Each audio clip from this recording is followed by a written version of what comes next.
Galerinha, hoje nós damos início ao estudo da química orgânica. A química orgânica vem tendo seu histórico, tá? Até chegar à definição e aquilo que a química orgânica estuda hoje. Em 1777, Bergman fez a divisão da química em compostos orgânicos e inorgânicos. Então, química orgânica, química inorgânica.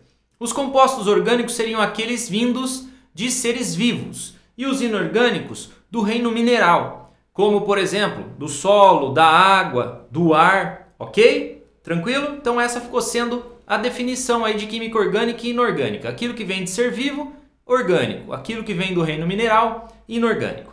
Tá ok?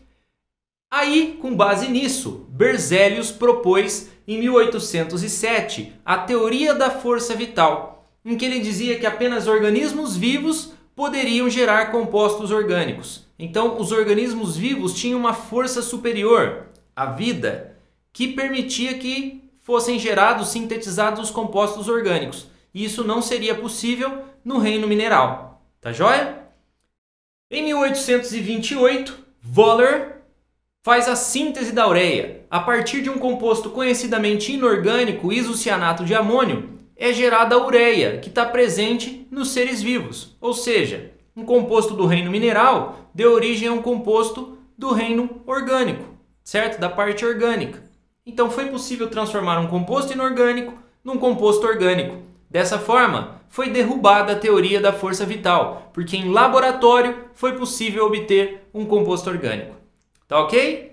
Na sequência, Kekulé então dá a definição de química orgânica, como sendo a parte da química que estudaria praticamente todos os compostos do carbono, porque notou-se que era comum a todo composto orgânico a presença de carbono.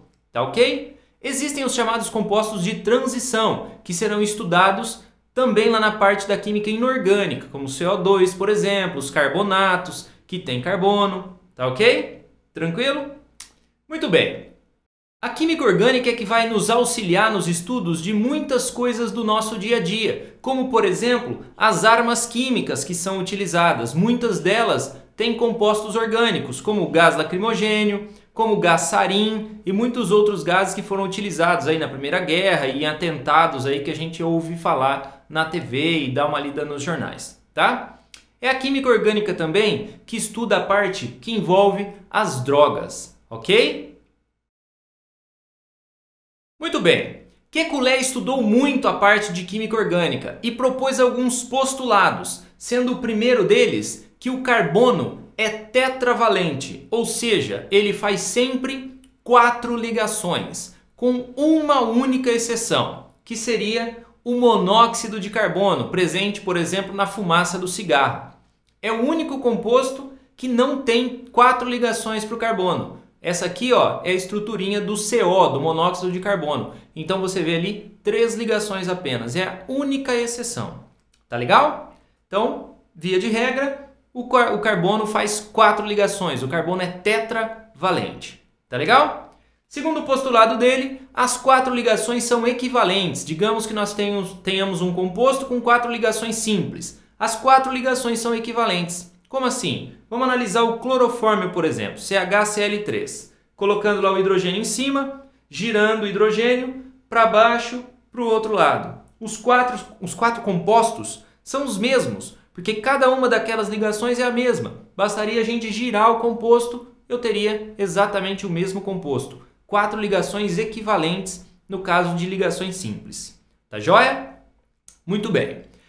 Terceiro postulado, o carbono pode formar cadeias. Esse talvez seja o postulado mais importante que nos leva a um número gigantesco de compostos que existem na química orgânica. Apesar dos organógenos, os elementos que compõem os compostos orgânicos, serem poucos, basicamente o nhoque, nitrogênio, hidrogênio, oxigênio, carbono. Então, basicamente, o nhoque e, em outros casos, a gente usa lá o CHOMPs. Carbono, hidrogênio, oxigênio, nitrogênio, fósforo e enxofre. São poucos os que aparecem ali nos compostos orgânicos. Claro que outros elementos podem fazer parte, mas são poucos. E mesmo assim, a química orgânica tem um número de compostos muito maior do que a química inorgânica.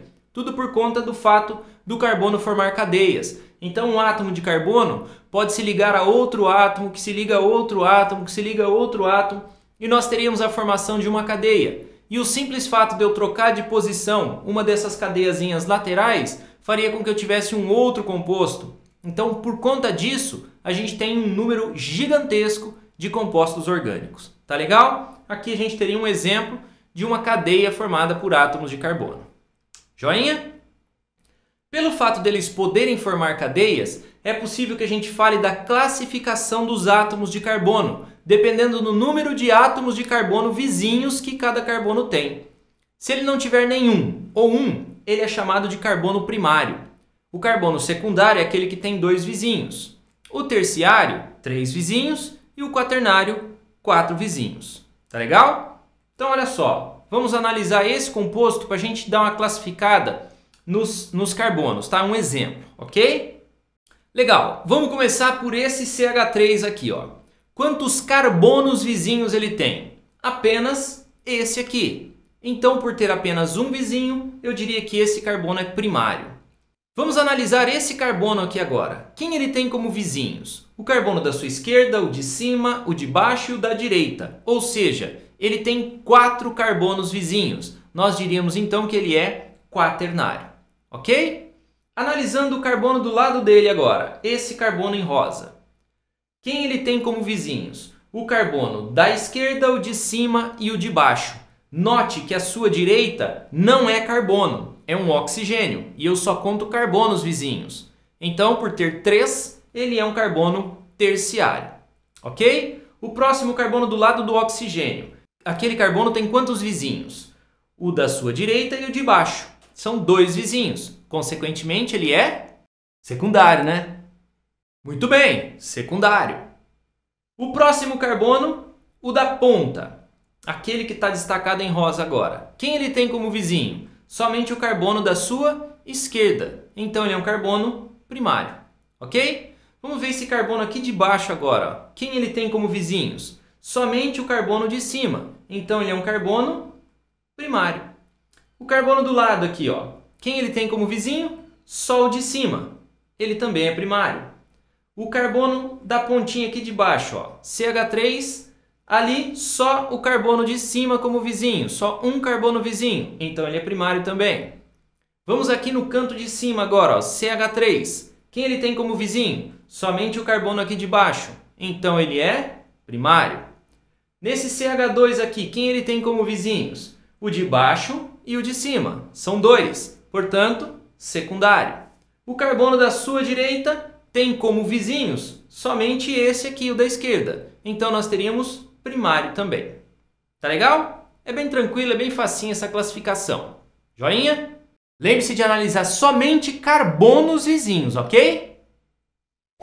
Legal, galerinha, vamos então ao nosso videocício. Pega esse videocício e vai tentar matar sozinho, legal? Com a nossa apostila, então, mata esse exercício e na volta, tamo junto!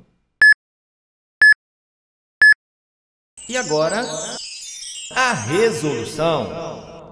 Galera, de volta com vocês, vamos resolver esse videocício em que ele traz este exercício da Estadual de Ponta Grossa. Muito bem, o que ele quer de nós? Ele quer que a gente diga quantos carbonos primários, secundários, terciários e quaternários existem neste composto que está aqui embaixo, que é a tirosina, um aminoácido. Legal? Então vamos lá, vamos melhorar a estrutura aí. Está aqui a estrutura da tirosina. Melhorando um pouco mais, esse anel aromático seria o equivalente a 6 carbonos com duplas alternadas. Está aqui substituindo para ficar mais fácil a sua visualização. Tá legal? Então nós vamos começar agora a fazer a classificação dos carbonos. Vamos começar por esse aqui. Quem ele tem como vizinhos? O carbono de cima e o carbono de baixo. Então ele seria secundário. Rodando agora no sentido horário, o de cima teria como vizinhos aquele do OH e aquele da sua direita. Então ele seria também secundário. O próximo carbono tem como vizinhos o da sua esquerda e o da sua direita ali embaixo, secundário também. O próximo carbono tem como vizinhos o carbono de cima dele, o carbono de baixo dele e o carbono do CH2 que está à sua direita. Portanto, ele seria terciário, ok? 3 vizinhos, não 2, 3. Legal?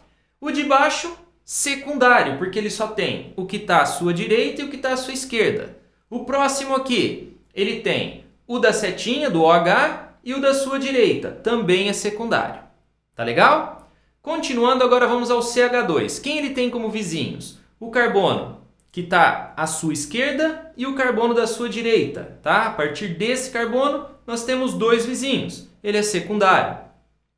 O próximo carbono ao qual está ligado o NH2 ali. Eu tenho o CH2 da esquerda e o carbono da direita. Ele é secundário.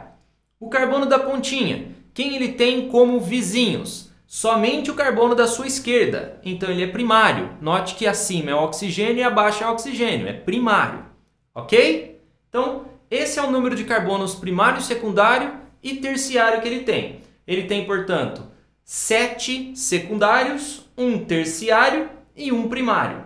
Ok? Então, primários 1, secundários tem 7, terciários tem 1 e quaternário não tem nenhum. Legal? Dessa forma, a gente chega à alternativa A. Legal? Assim termina essa nossa aula, galera. Espero que ela tenha sido útil para você. Se você gostou, lembra de dar aquele joinha no vídeo, tá legal? Se gostou bastante, compartilhe com seus amigos, não se esquece, tá bom? Para você um abraço, cuidado na rua e que Deus abençoe as nossas vidas sempre.